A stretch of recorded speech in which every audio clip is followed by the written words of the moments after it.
Hi everyone, Nathany Shave Tano here, the internet's busiest music nerd, and it's time for a review of this new Daniel Caesar album, Son of Spergy. Here we have the newest album from singer, songwriter, producer Mr. Daniel Caesar, his fourth in fact, and latest for Republic Records, a label he has been on for a minute now. And going into this, I wasn't really sure what to expect, if I really had anything to truly hope for, because ever since making waves with his full-length debut in 2017, I feel like Daniel hasn't really offered much more than just potential. Potential that fails to be fully capitalized on with each following album. Even as his song lengths and feature lists were getting more ambitious on his previous record Never Enough back in 2023. A record that just hasn't really stuck with me at all since I initially covered it. Certainly not in the same way tracks like Best Part have from his first album. Going into Spergy though, I guess I was just hoping for something with a bit more weight and memorability.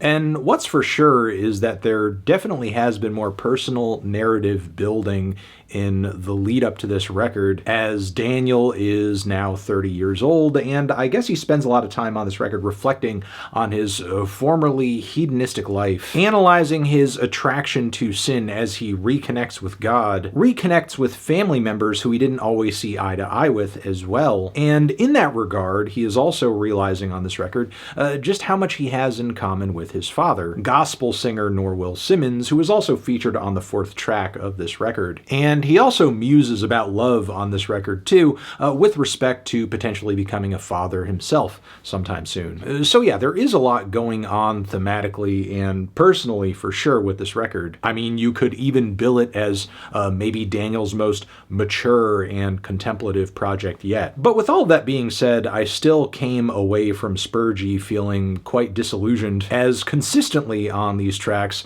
I was more impressed by what the music and the ideas were alluding to, gesturing toward, versus what it actually delivered. As the opening track is this beautiful gospel-tinged tone setter with pretty layers of pianos and vocals at its peak, but it's just kind of a loose motif of different instrumental fragments and doesn't really culminate into anything all that strong or memorable, even with Sampha in the mix. And even the first full song on the record following this, Have a Baby, open parentheses, with me, because I guess you should specify. Yeah, this track kind of lacks color and punch too, as it comes across like a very stale and icy take on bedroom pop and R&B a la Frank Ocean. Meanwhile, Call on Me has about the potency level of a watered down D'Angelo demo. For sure in the first leg of this record, I think the instrumentation and the inspirations, the chord progressions, as well as the personal experiences to fuel the writing, they're all there. But Daniel continues to lack the chops and musical ideas to actually build upon what inspires his music boldly, or put an interesting spin on it at the very least. And I have to stress just how consistently drab the production on this project is. Take Moon with Bon Iver, for example, which I think there's something here, but every element of this song, every piece of instrumentation, every melody, everything is just so faint and loose and ill-defined to leave much of an impression. Like, I should say bluntly, just because something is quiet doesn't mean it's pretty. Like the way the instrumentation sounds on this track, and also another like No More Loving. Again, these instrumental palettes don't sound enveloping or textured or interesting. It's not pretty, it's just quiet. I think Daniel wants us to think it's pretty by virtue of playing quietly, but pretty and beautiful instrumentation and quiet instrumentation are not the same thing, not exclusively. And as far as the songwriting goes, the only tune I really felt was a stunner in the first half had to be Who Knows, which is a super unsure love ballad with a lot of thoughtful bars about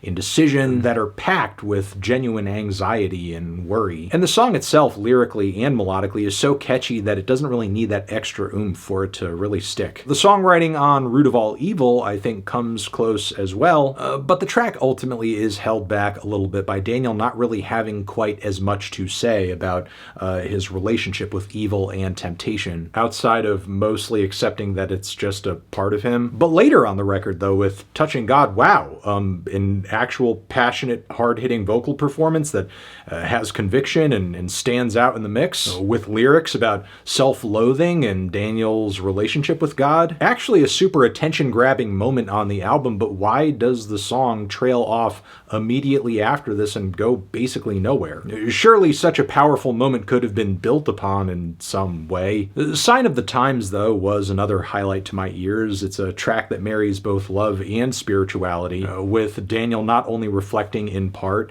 about being a dad potentially, his own mortality, and knowing when God is speaking to you through signs and showing you your paths in life through people or events and occurrences. Again, super strong song on this album and an important moment thematically in the grander scheme of this record's storytelling and narrative too. But the final moments on the album beyond this reach a pretty mild and uneventful conclusion, leaving this album feeling way more underwhelming than it should have been. Look, ultimately, I'm sure there are a lot of listeners who will be convinced by the gentle nature of the instrumentation on this record and feel how it's kind of presenting is just enough to make it kind of a beautiful moment, one that is reinforced by a lot of the record's themes around sin and God and love and family. But unfortunately, Spergy didn't really hit all that hard for me for many reasons. Much of the songwriting is bland and lacks structure or anything all that gripping about it. Also, while the lyrics make the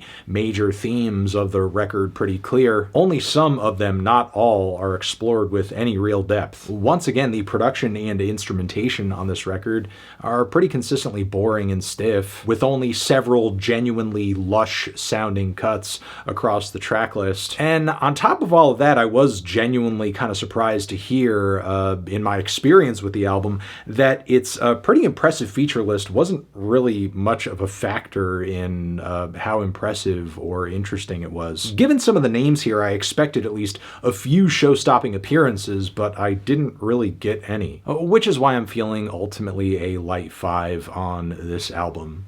It's okay, it's listenable.